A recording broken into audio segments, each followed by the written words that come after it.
ये वीडियो सिर्फ एजुकेशनल और इन्फॉर्मेशनल पर्पस के लिए है। ये कोई इन्वेस्टमेंट एडवाइस नहीं है। इन्वेस्टमेंट करने से पहले अपनी खुद की रिसर्च जरूर करें। तो दोस्तों, क्या आप जानते हैं कि पुलिस डिपार्टमेंट्स और एचडीएफसी जैसे बड़े क्लाइंट्स को सर्व करने वाले इन 3 एसएमई स्टॉक्स के पास ईवी, एरोस्पेस और एआई एक्विजिशन का मेगा ग्रोथ ब्लूप्रिंट है। चलिए दोस्तों, करते हैं इनका बिजनेस एंड फंडामेंटल एनालिसिस। तो दोस्तों, अभी हम बात करते हैं आज के फर्स्ट स्टॉक के बारे में। तो दोस्तों, ये कंपनी सीसीटीवी और सिक्योरिटी सर्विलेंस सॉल्यूशंस प्रोवाइड करती है। इसके पोर्टफोलियो में नेटवर्क और HD cameras, DVR, NVR, 4G cameras, mobile DVR, PoE switches, monitors, TVs और इंटरैक्टिव टच पैनल्स शामिल है। इनके solutions banking, education, hospitality, retail, transportation और सिटी सर्विलेंस जैसे सेक्टर्स में इस्तेमाल होते हैं। कंपनी ने 17 स्टेट्स और 2 यूनियन टेरिटरीज में प्रोडक्ट सप्लाई किए हैं। इसके प्रमुख क्लाइंट्स में HDFC, HPCL, IOC, Madhucon, Man Group, PGVCL, VA group, Ashish health care, Maharashtra Police और आंध्र प्रदेश पुलिस शामिल है। रेवेन्यू में सीसीटीवी का कंट्रीब्यूशन सबसे ज्यादा करीब 64% है। तो दोस्तों, कंपनी का रेवेन्यू मॉडल असेंबलिंग, ट्रेडिंग और कंसल्टिंग सर्विसेज पर आधारित है। गुजरात इसका सबसे बड़ा मार्केट है, जहां से करीब 93% रेवेन्यू आता है।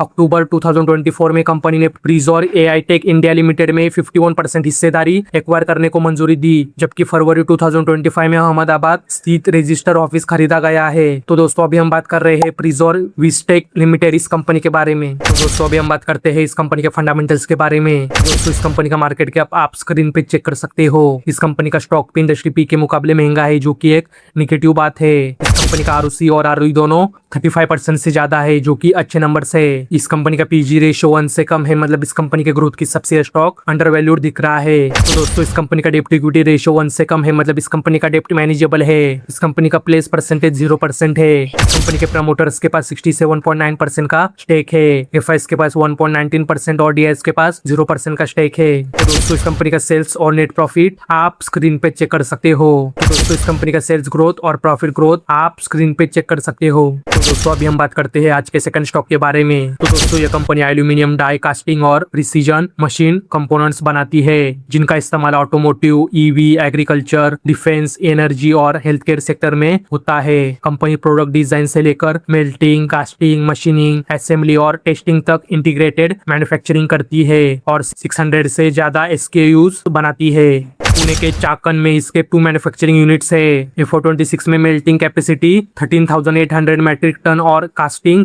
कैपेसिटी 6,000 मैट्रिक टन रही, जिसकी यूटिलाइजेशन करीब 80% और 84% थी। रेवेन्यू में ऑटोमोटिव का कंट्रीब्यूशन 72.6%, नॉन ऑटोमोटिव 17.6% और ईवी 9.8% रहा है। कस्टमर बेस F424 के 39 से बढ़कर F426 में 58 कस्टमर्स हुआ है। तो दोस्तों, कंपनी पुणे में यूनिट 3 स्थापित कर रही है, जिसमें 15,000 मैट्रिक टन मेल्टिंग और 6,600 metric ton casting capacity planned है। इसके अलावा यूनिट 4 के जरिए मैग्नीशियम प्रिसीजन कंपोनेंट्स में एंट्री की जा रही है। हाल ही में एरोस्पेस सेगमेंट में भी वेंडर अप्रूवल मिलने के बाद डाइवर्सिफिकेशन बढ़ रहा है। तो दोस्तों, अभी हम बात कर रहे हैं पूजा प्रिसीजन इंजीनियरिंग लिमिटेड इस कंपनी के बारे में। तो दोस्तों, अभी हम बात करते हैं इस कंपनी के फंडामेंटल्स के बारे में। तो दोस्तों, इस कंपनी का मार्केट कैप आप स्क्रीन पे चेक कर सकते हो। इस कंपनी का स्टॉक भी इंडस्ट्री पी के मुकाबले महंगा नहीं है। इस कंपनी का आरओसी और आरओई दोनों 25% से ज्यादा है, जो कि अच्छे नंबर से। इस कंपनी का पीजी रेशियो 1 से ज्यादा है, मतलब इस कंपनी के ग्रोथ की सबसे स्टॉक थोड़ा ओवर वैल्यूड दिख रहा है। तो दोस्तों, इस कंपनी का डेप्ट इक्विटी रेशियो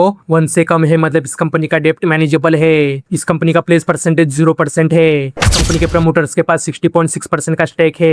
एफआईएस के पास 3.25% और डीआईएस के पास 9.28% का स्टेक है। तो दोस्तों, इस कंपनी का सेल्स और नेट प्रॉफिट आप स्क्रीन पे चेक कर सकते हो। तो दोस्तों, इस कंपनी का सेल्स ग्रोथ और प्रॉफिट ग्रोथ आप स्क्रीन पे चेक कर सकते हो। तो दोस्तों, अभी हम बात करते हैं आज के थर्ड स्टॉक के बारे में। दोस्तों, ये कंपनी रिसाइकल्ड कॉपर स्क्रैप से copper rods, wires, conductors, strips और अर्थिंग प्रोडक्ट्स बनाती है। इनके products power generation, transmission, distribution और इलेक्ट्रॉनिक्स इंडस्ट्रीज में इस्तेमाल होते हैं। Company customer provided copper scrap को स्पेसिफिकेशंस के अनुसार प्रोसेस करने का जॉब वर्क बिजनेस भी करती है। गुजरात के खेड़ा में लगभग 24,700 स्क्वायर मीटर का मैन्युफैक्चरिंग फैसिलिटी है। Overall capacity 30,260 metric ton per annum है और यूटिलाइजेशन करीब 84.9% रहा।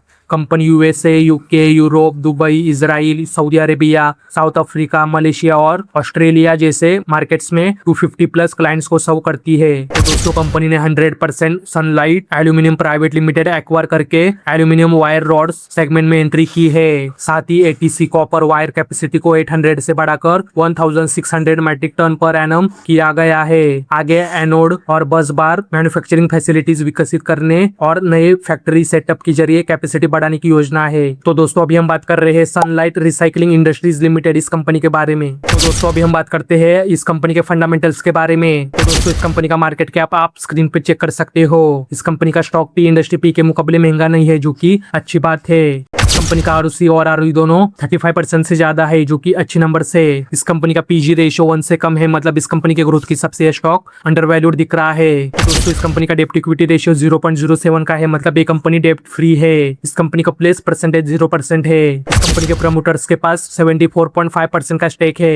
एफआईएस के पास 0% और डीएस के पास 0.84% का स्टेक है। तो दोस्तों इस कंपनी का सेल्स और नेट प्रॉफिट आप स्क्रीन पे चेक कर सकते हो। दोस्तों इस कंपनी का सेल्स ग्रोथ और प्रॉफिट ग्रोथ आप स्क्रीन पे चेक कर सकते हो। तो दोस्तों ये थे आज के हमारे 3 एसएमई स्टॉक्स। अगर आपको वीडियो पसंद आया हो तो वीडियो को लाइक, शेयर और चैनल को सब्सक्राइब करना ना भूले। धन्यवाद।